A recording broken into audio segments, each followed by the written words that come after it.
नमस्कार। बीए तृतीय वर्ष के इस वर्चुअल कालांश में आप सबका स्वागत और अभिनंदन। एलईएचआर के सभी छात्रों को मेरा नमस्कार।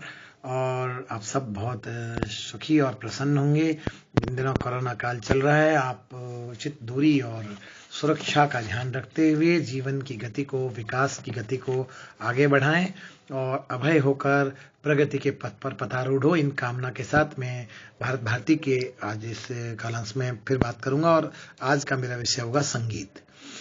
देखिए, पहले मैं कवि की पंक्तियां पढ़ता हूं, उसके बाद उसकी व्याख्या करूंगा। है पंडितों की राय है संगीत भी साहित्य है, श्रुति मार्ग से मन को सुधा रस वह पिलाता नित्य है विष, किंतु उसमें भी हमने यहाँ मिलाकर रख दिया, हत भाग्य गुलमिल कर मरा जिसने यह रस चख लिया। संगीत भी एक तरह का साहित्य है, ये बात समझने की है। साहित्य क्या करता है? साहित्य हितेन सहितस्य भाव इति साहित्यम। साहित्य मतलब क्या है? शब्द और अर्थ को साथ रखना, और उस साथ के साथ उसको पास पास रखते हुए आपको एक तरह से उस अनुभव के साथ तदाकार कर देना जिस अनुभव से आप गुजरना चाहते हैं, जिसके लिए साहित्य का पठन और पाठन कर रहे हैं। संगीत भी यही काम करता है कि संगीत में गीतकार गाते गाते स्वयं गीत बन जाता है, संगीत बन जाता है। हमारा वेद का जो मार्ग था, मन को अमृत पिलाता था, आपको नित्य बनाए रखने में उसकी बड़ी भूमिका थी। लेकिन उसमें हमने क्या किया?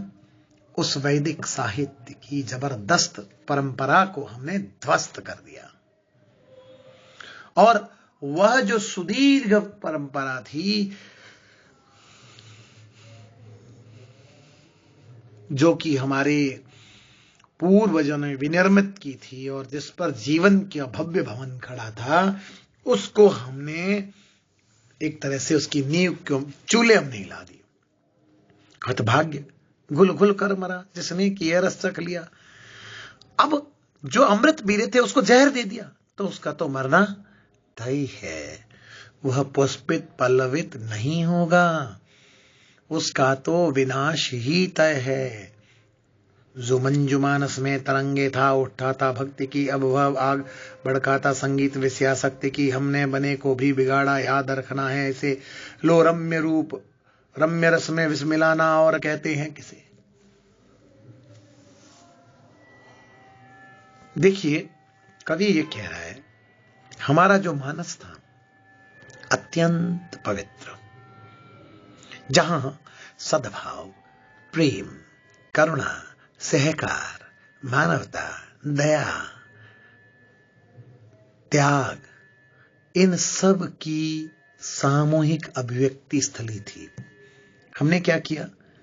ये आग भड़काता हुआ ऐसा संगीत लाए जिसने उन भावों को अपदस्थ कर कुछ ऐसे नए उत्तेजनात्मक भावों को हमारे हृदय में उड़ेल दिया, जिनसे हृदय की जो सात्विक मनस्थिति और परिभूमि थी वह नष्ट हो गई।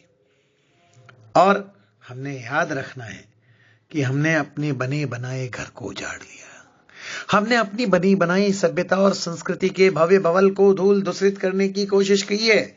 जो हमें समझ में आना चाहिए, हमारे पास एक सुरम्य वन था, जिसे हमने सुरम्य मन के उस रस में जो आनंद आता था, उसको हमने जहर के दुष्प्रभाव से ग्रसित कर दिया।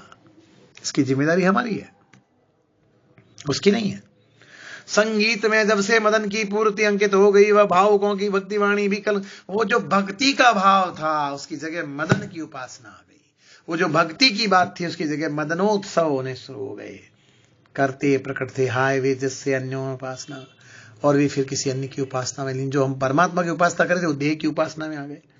बढ़ने लगी, देखो अब उसी में विषय वासना। इसलिए हमारी वासनाओं का विस्तार हुआ। हमें अपनी वासनाओं को नियंत्रण करना चाहिए। और भारत भारती का कवि हमें ये शिक्षा दे रहा है कि जब तक जीवन है तब तक आपको जीवन के उत्कर्ष हेतु के लिए काम करना चाहिए, जीवन के अपकर्ष हेतु के लिए काम नहीं करना चाहिए। क्योंकि साहित्य और कलाएं जीवन की सुंदरता को बढ़ाती है, उसके चार चांद लगाती है। आज के कालांश में बस इतना ही। आप इस बात को ध्यान रखें और इन चीजों के ध्यान रखते हुए अपने विषय और अध्ययन की गति को दिशा में लें, ताकि आप उनके भली भांति उसके महत्व को समझते हुए अपना सफर आसानी से तय कर सकें। आज बस इतना ही। धन्यवाद।